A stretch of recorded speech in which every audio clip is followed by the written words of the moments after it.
स्वागत है आपका जितेश जी, वक्तव्य प्रस्तुत कीजिए। मंगलाचरण से प्रारंभ करते हुए अस्मद् गुरुभ्यो नमः। अस्मद् परम गुरुभ्यो नमः।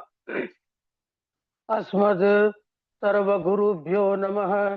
श्री राधा कृष्णाभ्याम नमः। श्रीमते रामानुजाय नमः। लंबोदरम परम सुंदर मेकदंतम पीतांबरम त्रिनयनम परमं पवित्रम दिवाकरनिभो ज्वलकान्तिकान्तं विघ्नेश्वरं सकल विघ्नहरं नमामि।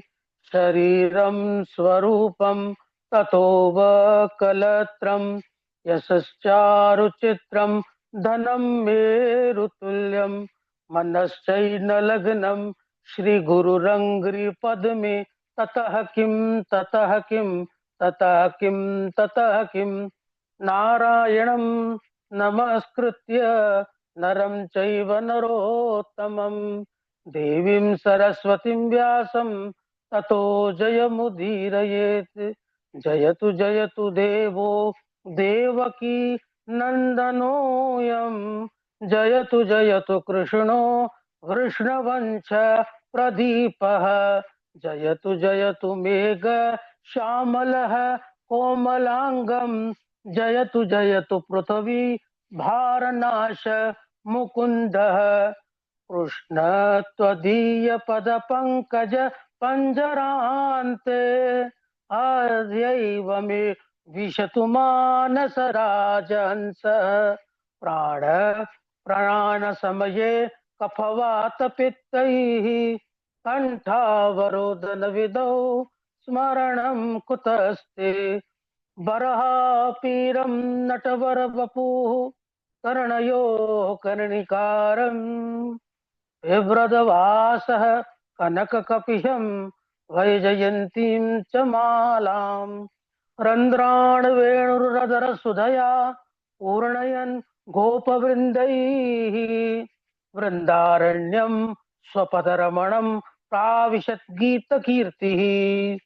करारविन्दे न पदारविन्दं मुखारविन्दे विनिवेशयन्तं वटस्य पत्रसपुटीशयानं बालं मुकुन्दं मनसा स्मरामि।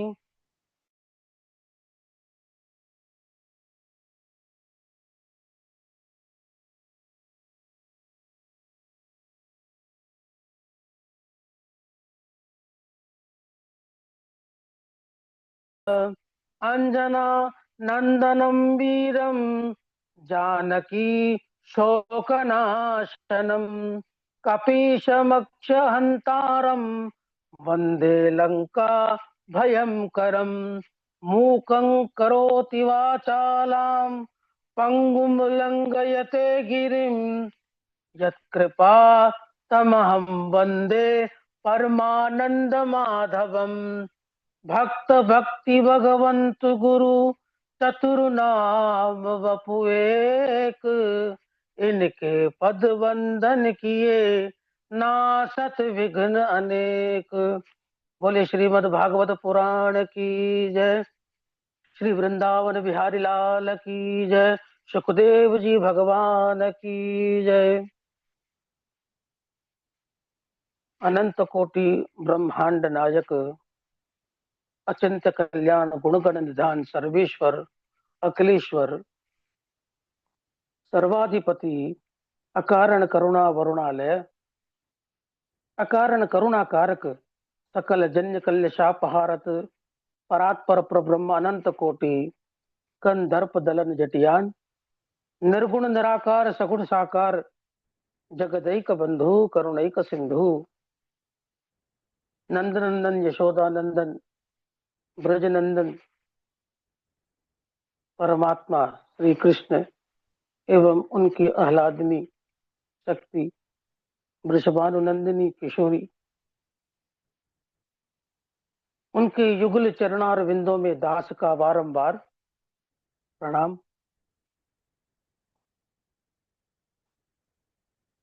समुपस्थित भगवत भक्त भागवत कथा अनुरागी सज्जनों, भक्ति में मात्र शक्ति अग्नि बांधव।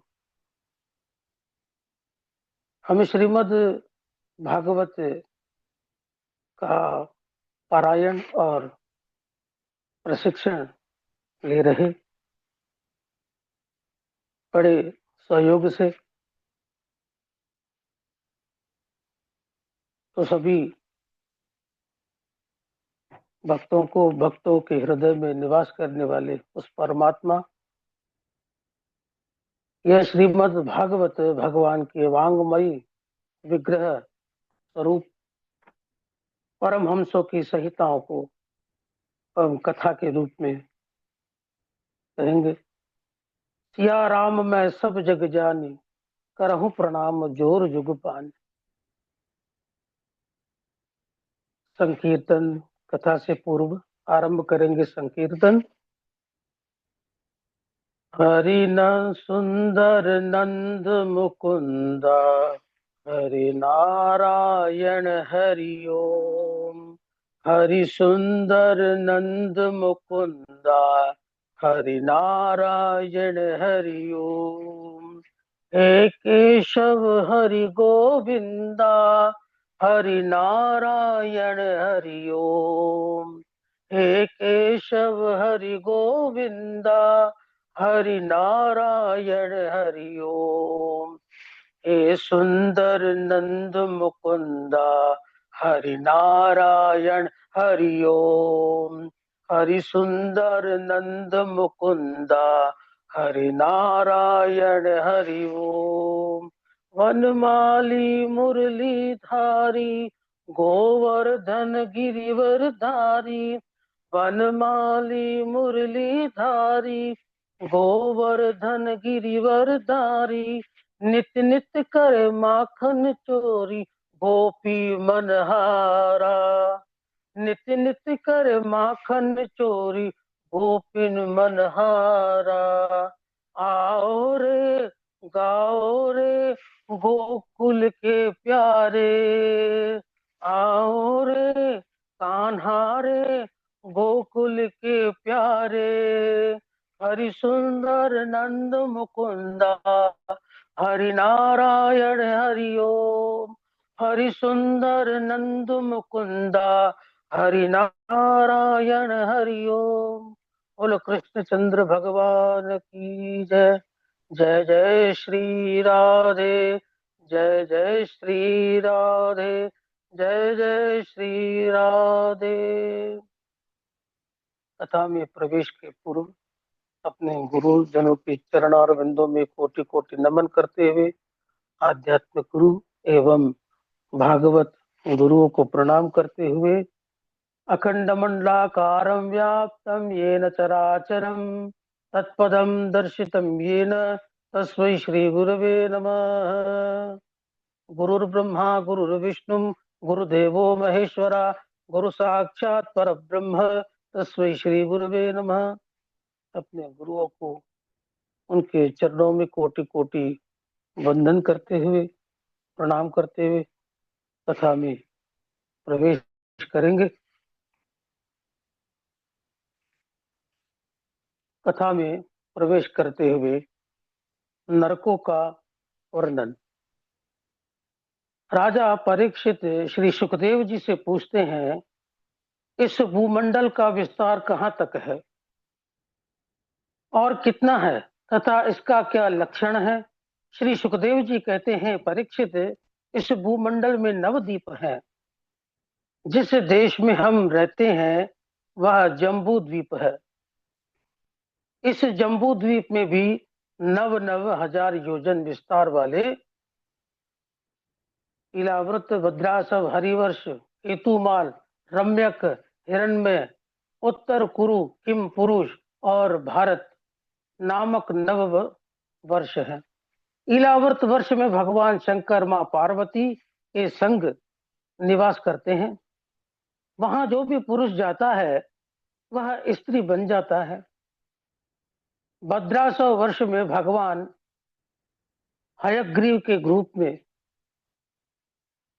हरिवर्ष में नरसिंह रूप में, केतुमाल वर्ष में कामदेव रूप में, रम्यक वर्ष में मत्स्य रूप में, हिरण्यमय वर्ष में कच्छप रूप में, उत्तर कुरु वर्ष में वराह रूप में, किम पुरुष वर्ष में मर्यादा पुरुषोत्तम भगवान श्री राम के पुरुष में, और भारत वर्ष में भगवान नर नारायण के रूप में निवास करते हैं।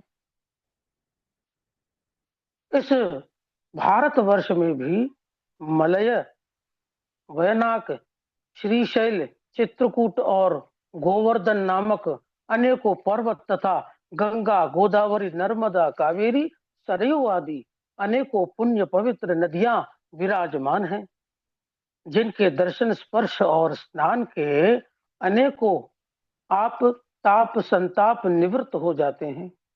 इस भारत वर्ष की महिमा का गान करते हुए देवता कहते हैं,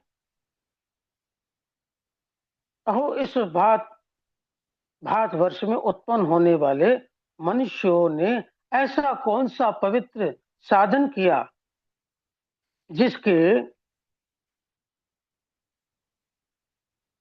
जिसके कारण उनका जन्म इस भारत भूमि में हुआ।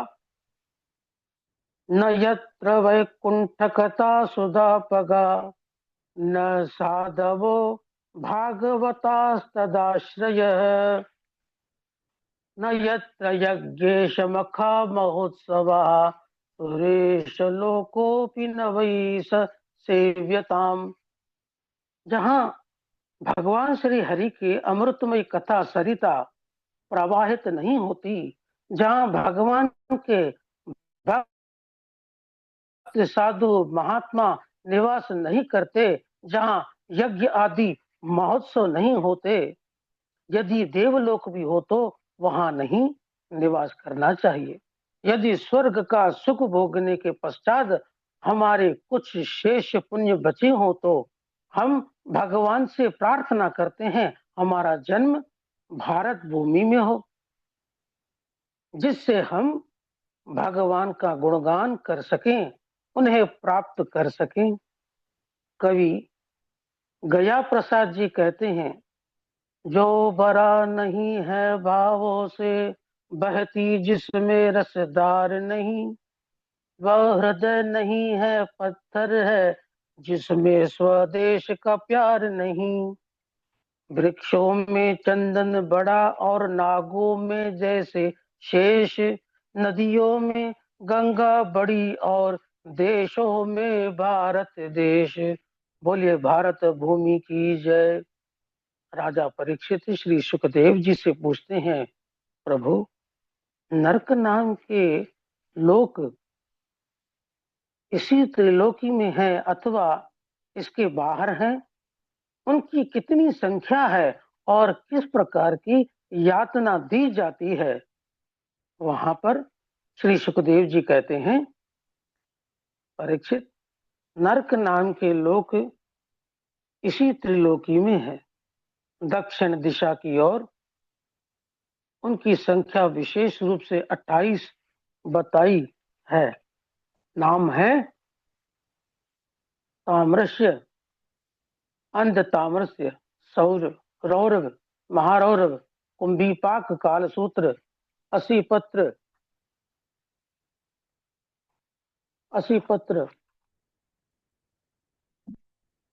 सुकर, मुख, उन्दकूप, कुर्मी भोज, संदस्य, तमसुर्मी, वज्रकंठ, शालिमिली, वैतरणी, प्रियोध, प्राणोद, विशेषण, लाला भक्ष, सारमेयाधन, अविची और अय पान इनके शिवा शार करदम, रक्षोगण, भोजन, शूल प्रोत, धंत शुक, अवटी निरोधन, पर्यावर्तन और सची मुख, ये सब मिलकर 28 नरक हैं, जो मनुष्य दूसरों का धन, संतान और स्त्रियों का हरण करता है, वह ताम्रश नामक नरक में जाता है। वहां यमदूत इसे भूखा प्यासा रखते हैं, कोड़ों से पीटते हैं और अनेकों प्रकार के भय दिखाते हैं। जो मनुष्य मांस भक्षण करता है, पशु पक्षियों का वध करता है, वह कुंभी पाक नरक में जाते हैं। वहां यमदूत खोलते हुए तेल में डालकर पका देते हैं। जो मनुष्य अपने माता पिता की सेवा नहीं करते, ब्राह्मण और वेदों का विरोध करते हैं, वे काल सूत्र नामक नरक में जाते हैं। वहां यमदूत इसे तांबे की तपी हुई भूमि पर छोड़ देते हैं, जहां यह पीड़ा के मारे अनेकों बार बेहोश हो जाता है। जो मनुष्य वैदिक मार्ग को छोड़कर पाखंड पूर्ण धर्मों का आश्रय लेते हैं, भूत प्रेत आदि को की सिद्धि करते हैं और वे असिपत्र वन नामक नरक में जाते हैं। वहां यम के दूत इन्हें कोड़ों से पीटते हैं। उससे बचने के लिए जब वह भागते हैं तो तालवन के तलवार के समान पहने पत्तों से इनके अंग छिन्न भिन्न हो जाते हैं, कट जाते हैं। जो मनुष्य शराब पीते हैं, इसके अलावा गुटखा तंबाकू बीड़ी सिगरेट आदि मद्य पदार्थों का सेवन करते हैं, वे अन्य पान नरक में जाते हैं। वहां यम के दूत यम के दूत इसे पृथ्वी में गिरा देते हैं। इसकी छाती इसकी छाती में पैर रखकर गलाया हुआ गर्म लोहा इसके मुंह में भर देते हैं। तब यह पीड़ा के कारण चिल्लाता है और बेहोश हो जाता है। परीक्षित, इस प्रकार नरकों में अनेकों यातनाओं को भोग मनुष्य पुनः अपने कर्मों के अनुसार पृथ्वी में जन्म लेता है। यदि पुण्य करता है तो उसे स्वर्ग की प्राप्ति होती है, पाप करता है तो नरक की प्राप्ति होती है। राजा परीक्षित ने अनेकों यातनाओं से पूर्ण नरक का वर्णन सुना, कुछ भयभीत हो गए और श्री सुखदेव जी से पूछा, प्रभु ऐसा कोई उपाय बताइए जिसको करने से यम यातना के दुखों को ना भोगना पड़े, प्राणी नरक में जाने से बच सके। श्री सुखदेव जी ने कहा, परीक्षित, मनुष्य मन वाणी और शरीर से पाप करता है। यदि वह इसी जन्म में उन पापों का प्रायश्चित कर ले तो उसे नरकों में नहीं जाना पड़ता। जैसे रेल यात्रा कर रहे हो, टिकट ना हो तो जुर्माना देने से जेल में नहीं जाना पड़ता। राजा परीक्षित ने कहा, प्रभु, मनुष्यों से जाने अनजाने में न जाने कितने पाप हो जाते हैं। वह पाप करेगा, पाप के बाद प्रायश्चित करेगा, प्रायश्चित के बाद पुनः पाप करेगा और प्रायश्चित करेगा तो उसका प्रायश्चित तो हाथी के स्नान के समान व्यर्थ है। जैसे हाथी जल में स्नान करता है और जल से बाहर निकलकर पुनः अपने ऊपर धूल डाल लेता है, इस विषय में क्या करना चाहिए? श्री सुखदेव जी ने कहा, परीक्षित, कर्मों के द्वारा कर्मों का अत्यांतिक नाश नहीं हो नहीं हो जो भगवान के भक्त होते हैं, वह जैसे सूर्य अपनी किरणों से कोहरे को नष्ट कर देता है, उसी प्रकार भक्ति के द्वारा भगवान संपूर्ण पाप राशि को भस्म कर देते हैं। सकुर्मनः कृष्ण पदारविंदयोर निवेशितं तद गुण रागयेरिह न ते यमं पाशभृतश्च तद भटान स्वप्ने पिपश्यन्ति हि चरण निष्कृताः। जिनके मनरूपी मधु मधुकर मधुर मधुर कर एक बार भी भगवान श्री कृष्ण के चरणारविंद रूपी मकरंद का पान कर लिया, उन्होंने संपूर्ण प्रायश्चित कर लिया। उन्हें स्वप्न में भी यमराज और उनके दूतों का दर्शन नहीं होता। इस विषय में मैं तुम्हें एक इतिहास सुनाता हूँ। अजामिल उपाख्यान। कान्यकुब्ज नगर कनौज में एक अजामिल नाम का ब्राह्मण रहता था। ब्रह्मे नन मिलित अजाया मायाया मिलित अजामिल। जो ब्रह्म से तो ना मिले परंतु माया से मिल जाए उसे अजामिल कहते हैं। वह अजामिल त्रिकाल संध्या करता, माता पिता की सेवा करता, अग्निहोत्र करता। एक दिन हवन के लिए समिधा लेने वन में गया हुआ।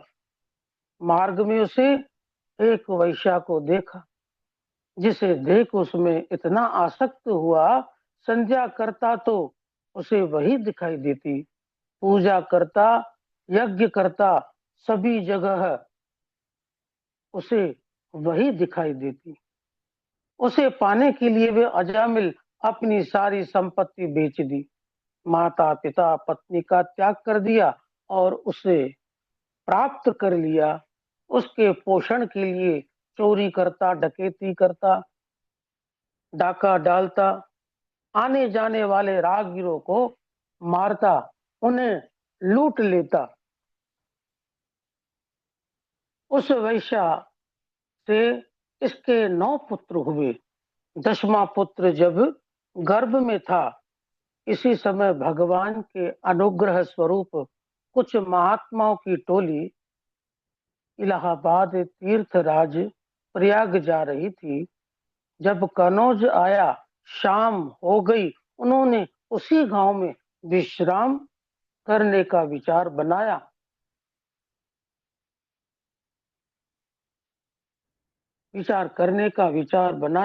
खेलते हुए बालकों से पूछा, यह यहाँ कोई सदाचारी ब्राह्मण का घर है जिसके यहाँ हम भिक्षा ले सकें? बालकों ने चंचलता वश अजामिल का घर बता दिया। अजामिल उस समय कहीं बाहर गया हुआ था। महात्माओं ने बाहर से आवाज लगाई, भिक्षाम देहि। जय श्री राम, जय श्रीमन नारायण, जय श्री कृष्ण। महात्माओं की आवाज सुन वह वैश्या बाहर निकली। दूर से ही महात्माओं को प्रणाम किया, कहा, बाबा आप लोगों का यहाँ कैसे आना हुआ? महात्माओं ने कहा, हम आज भक्त अजामिल के यहाँ भिक्षा करना चाहते हैं, इसीलिए हम यहाँ आए हुए हैं। वैश्या ने कहा, यह भक्त अजामिल का घर नहीं, पतित अजामिल का घर है। आप यहाँ से चले जाओ। यदि मेरे पति ने आप लोगों को देख लिया तो आपको मार डालेंगे। महात्माओं ने कहा, देवी हमने भिक्षा लेने का निश्चय कर लिया है, इसीलिए भिक्षा तो हम आज यहीं की करेंगे। वैश्या ने महात्माओं के दृढ़ संकल्प को देखा, उनकी निर्भीकता को देखा तो उसका हृदय बदल गया।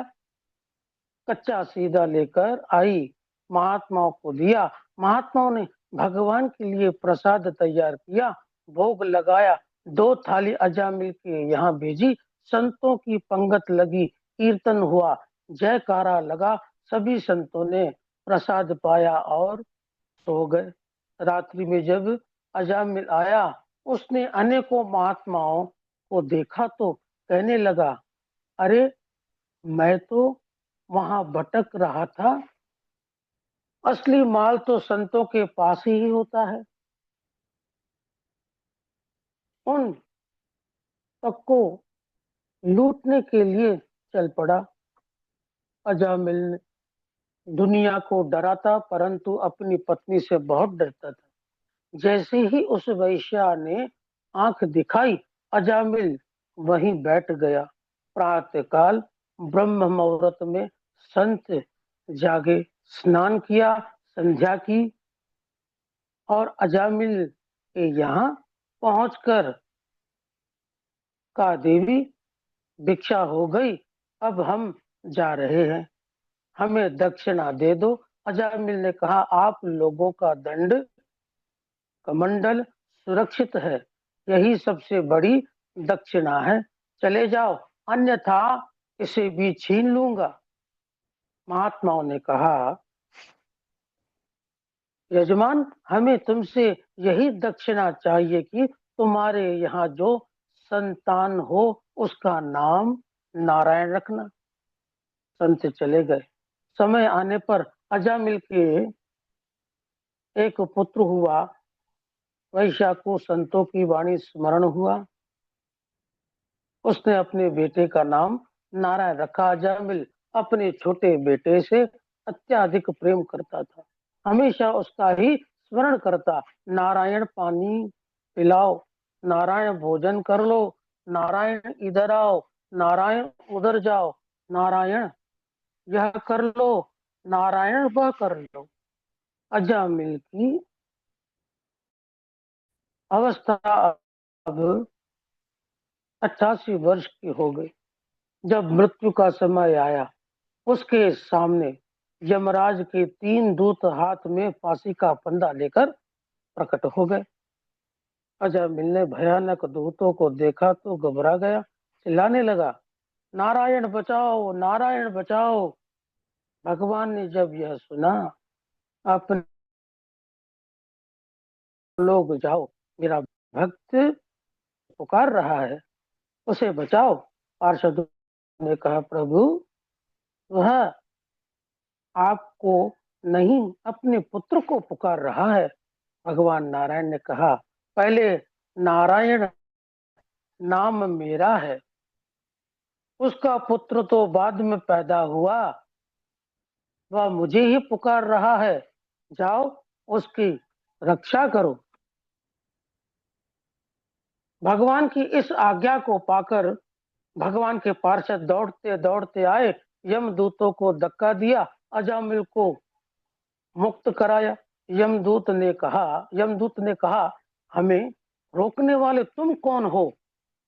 विष्णु दूतों ने कहा, पहले यह बताओ तुम कौन हो? यमदूतों ने कहा, हम धर्म राजा के सेवक हैं, उन्हीं की आज्ञा के कारण इस अजामिल को लेने आए हैं। विष्णु दूतों ने कहा, यदि तुम धर्मराज के सेवक हो तो बताओ, धर्म किसे कहते हैं? यमदूतों ने कहा, वेद प्रहितो धर्मो यधर्म तद्व्यप्रयः, वेदो नारायण साक्षात स्वयं भूतिरिति शुश्रुमा। वेद विहितत्वम धर्मत्वम, वेद निषेधत्वम अधर्मत्वम। वेद जिसका विधान करता है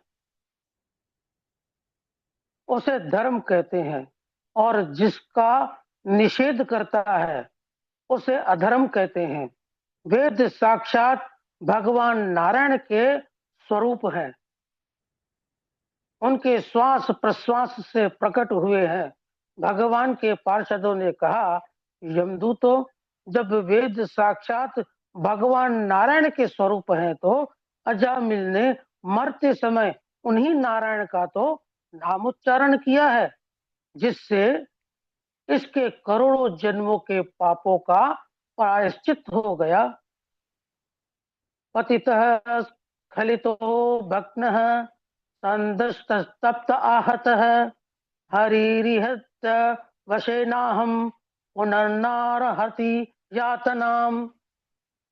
गिरते समय अंग भंग होने पर और सर्प आदि के डसने पर भी कोई व्यवस्था पूर्वक भगवान का नाम ले लेता है तो वह यम यात्रा का पात्र नहीं होता। जैसे अग्नि का स्पर्श कोई जानकर करे अथवा अनजाने में करे, अग्नि उसे जला देती है, उसी प्रकार भगवान का नाम कोई जानकर अथवा अनजाने में ले ले, वह पवित्र हो जाता है।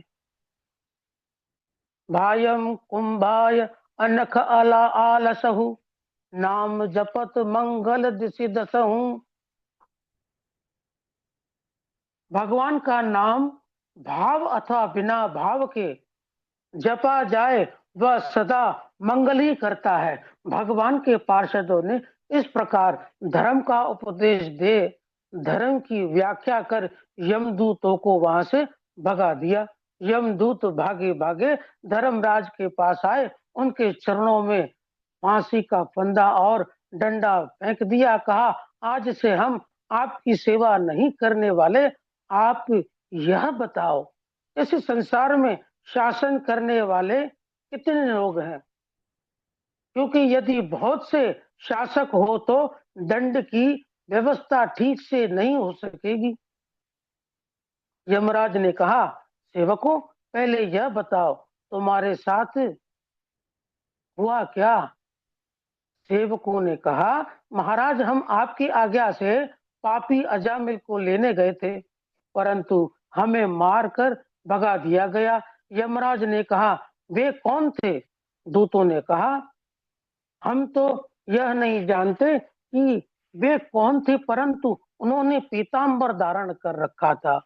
बड़ा सुंदर उनका स्वरूप था, उनकी चार चार भुजाएं थी। धर्मराज ने कहा, तुम लोग कृतार्थ हो गए, क्योंकि तुम्हें आज भगवान के पार्षदों के दर्शन हुए हैं। सेवकों, भगवान नारायण ही इस जगत के एकमात्र कारण हैं।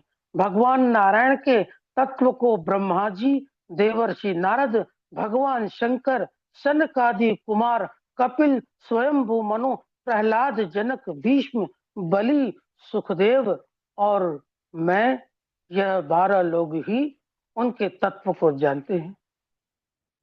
आज से ध्यान रखना, जो भगवान के प्रिय भक्त हैं, संत महात्मा हैं, उनकी रक्षा भगवान की गदा सदा करती है। इसीलिए मैं उनके पास कभी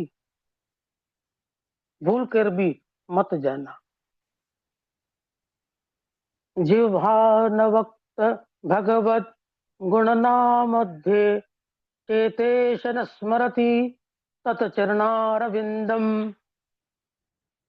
कृष्णायनो नमति यच्चिद एकदापि, तानान्दयत्मस्तो कृत विष्णुकृतयान। परंतु जिनकी जिह्वा सदा बकवाद तो करती है, परंतु भगवान के मंगलमय नामों का उच्चारण नहीं करती, जिनका चित्त संसार में तो रचा बसा रहता है, लेकिन भगवान के निर्मल नामों तथा निर्मल चरण अरविंदों का मनन नहीं करता, जिनका सिर बड़े बड़े धनाढ्य के सामने तो झुक जाता है, परंतु भगवान के सामने, संत महात्मा गुरुजनों के सामने नहीं झुकता, ऐसे पापियों को तुम मेरे पास ले आना।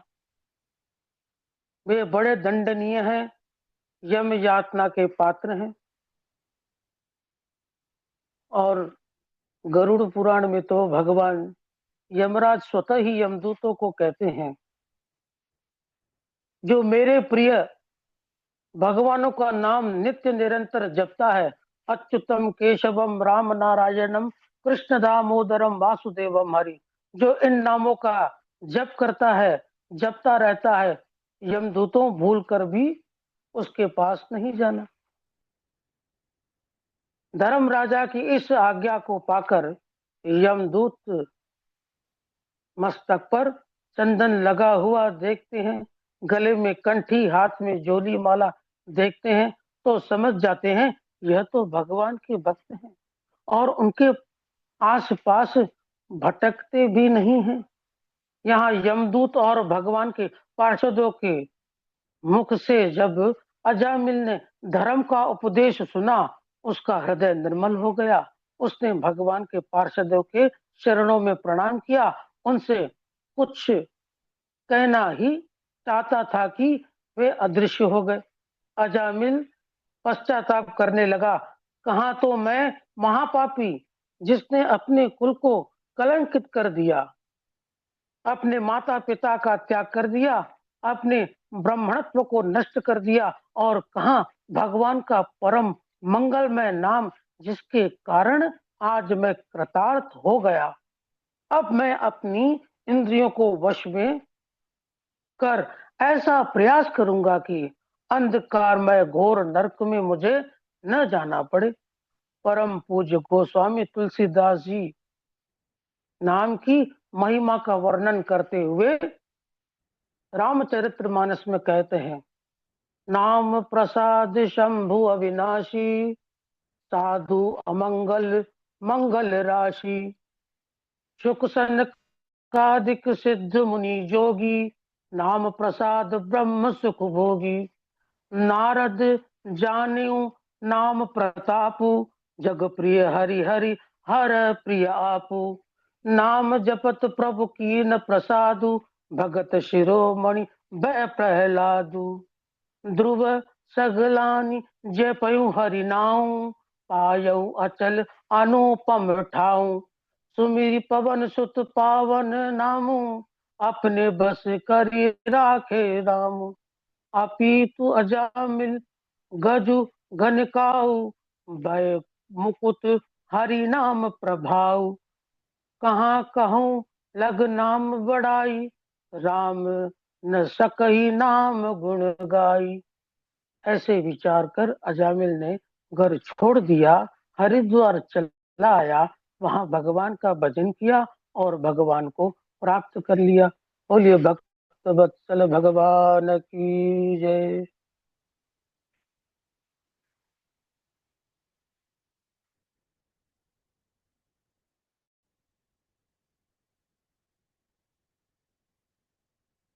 गुरुवर यही वक्तव्य का अभ्यास और अध्ययन किया था। ठीक है, बहुत बढ़िया, बहुत अच्छा चरित्र है, ठाकुर जी कृपा बन, बहुत अच्छा। चलिए। पहले से गुरुवर थोड़ा आगे हाँ, अच्छा हो रहा है गुरुवर। बिल्कुल, काफी काफी ज्यादा जो है तो वाणी में भी एक जो भाव होता है, सरसता, एक तैयारी करना अलग विषय होता है, लेकिन एक भाव कथा में जो होता है वो भाव आपके अब सुनने में लगता है कि सुनते रहिए। तो वाणी में एक दिव्यता आती है, ठाकुर जी कृपा। गुरुवर बस कृपा है गुरुवर आपकी। और बहुत गुरुवर अच्छा। आपका दिया हुआ या अमृत तुल्य